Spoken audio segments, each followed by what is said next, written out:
Hi കൂട്ടുകാരെ, ഇന്നത്തെ വീഡിയോയിലേക്ക് എല്ലാവർക്കും സ്വാഗതം. ഇന്നത്തെ വീഡിയോ എൻ്റെ ഒരു കൊച്ചുള്ളിയുടെ കൃഷിയാണ് കേട്ടോ.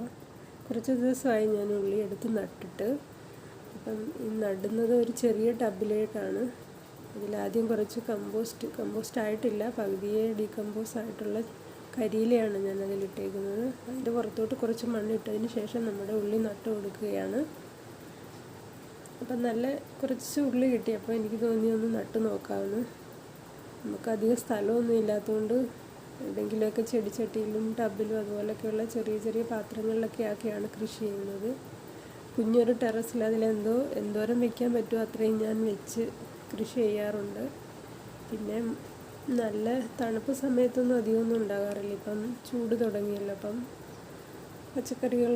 പച്ചക്കറിയൊക്കെ കൃഷി ചെയ്യാൻ പറ്റിയ നല്ല സമയമാണ്.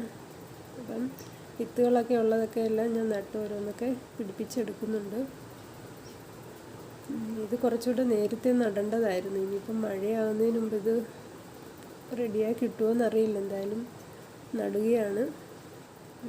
ഇത് നട്ടതിന് ശേഷം ഒരു 10-15 ദിവസം കഴിഞ്ഞുള്ള വീഡിയോ ആണിത് കേട്ടോ. ഏകദേശം 10-15 ദിവസം കഴിഞ്ഞെന്ന് തോന്നുന്നു. എല്ലാ ഉള്ളികളും കിളിച്ച് കിട്ടിയിട്ടുണ്ട്.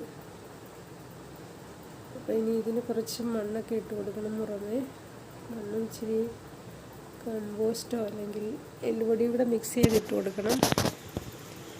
ഏകദേശം 2 മാസത്തോളം വേണമെന്ന് പറയുന്നേക്കാം ഇതിന് വിളവെടുക്കാനായിട്ട്. അപ്പം നമ്മളുടെ ഈ ഏപ്രിൽ മാസത്തിലാണ് ഞാനിത് നട്ടേക്കുന്നത്. ഏപ്രിൽ പകുതിയോട് നട്ടതാണ്. അപ്പം മെയ്യിലാകുമ്പോഴത്തേന് റെഡിയാകില്ല, ജൂൺ ആകുമെന്ന് തോന്നുന്നു. അപ്പോഴത്തേക്ക് ഇത് റെഡിയായി വരത്തുള്ളൂ. അപ്പോൾ എന്തായാലും ഇതിൻ്റെ അപ്ഡേറ്റ് ഞാൻ നിങ്ങളുമായിട്ട് ഷെയർ ചെയ്യുന്നതായിരിക്കും. ഈ വീഡിയോ നിങ്ങൾക്ക് ഇഷ്ടപ്പെട്ടെങ്കിൽ ഒന്ന് ലൈക്ക് ചെയ്ത് സബ്സ്ക്രൈബ് ചെയ്തേക്കണേ. അപ്പം പുതിയൊരു വീഡിയോയുമായി നമുക്ക് നാളെ കാണാം.